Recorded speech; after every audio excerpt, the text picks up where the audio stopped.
The fertility clinic called to inform me that my embryos were ready for transfer. I touched my abdomen, still numb from the anesthesia of that morning's egg retrieval. Even with cutting-edge medical technology, embryos couldn't be prepared this quickly. Before I could call back to clarify, my husband stopped me. Mom's been pressing us hard. I pulled some strings to fast-track the process so you can get pregnant sooner. Imagine twins. My buddies will be green with envy. Silent. I drove straight to the clinic and dialed 911 on the way. Hello, I'm reporting a fertility clinic involved in illegal surrogacy. Chapter. The more I thought about it, the more it didn't add up. An expedited process. As a seasoned prosecutor who'd handled countless medical disputes, I knew it took at least 5 days from egg retrieval to embryo formation. I recalled my husband's words from a few days ago. Why bring your work attitude home? Must you always be so nitpicky? It's exhausting. Lemuel Hansen didn't understand that my meticulousness had cleared countless injustices. Once doubt took root, I had to get to the truth. I floored the gas pedal. 20 minutes later, I arrived at the VIP fertility center on the 3rd floor of the clinic. Bypassing the crowded front desk, I approached the head nurse in charge of my case. I'm Brenda Hansen, I said. I had my egg retrieval this morning. She looked up from her computer. Startled, Mrs. Hansen, your proxy has already finalized the transfer plan. I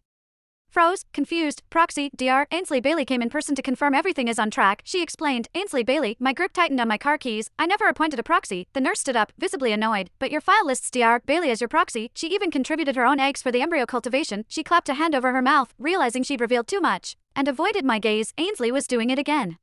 She was Lemuel's so-called best friend and the clinic's star doctor. About to press, I caught sight of Ainsley in her white coat at the end of the hallway, walking shoulder to shoulder with Lemuel. She laughed and leaned into him flirtatiously, her demeanor gratingly intimate. Her smile vanished at my stare, replaced by a nervous greeting. Brenda, what are you doing here? Lemuel turned, not surprised but irritated, as if I'd intruded. He strode over, his voice low and accusatory. What's this about? I told you to wait at home for updates. His tone set me off, but I ignored him, locking eyes with Ainsley. My body trembled with rage. Why are you listed as my proxy for this procedure? And why are your eggs being used with Lemuel's for embryo transfer? You'd better have a good explanation. Her face paled, morphing into a mask of wounded innocence. Chapter. Brenda, don't overthink this, Ainsley chimed in. Lemuel was worried about you after the retrieval. You were so weak, and the process was complex, so he asked me to handle everything. I used my eggs as a backup to ensure success. She glanced at Lemuel, feigning helplessness. If you don't believe me, ask him. Lemuel scratched his head, exasperated. Brenda, really? Ainsley is my best friend. She saw how much pain the retrievals caused you and offered to help. This is for your benefit. If you've got a problem, talk to me. Why take it out on her? He sounded justified, as if his logic was airtight. I stood frozen, staring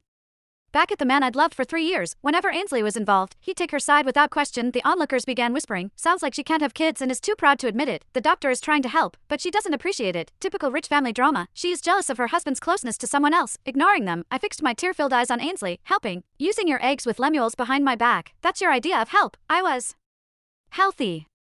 With perfect medical stats, doctors confirmed I had a high chance of natural conception. It was Lemuel's mother, Julie Hansen, who insisted on IVF, hoping to get a grandson. Lemuel was equally obsessed with continuing the family line. I'd only agreed to stop their relentless nagging. I never imagined it was a setup. I turned to the head nurse.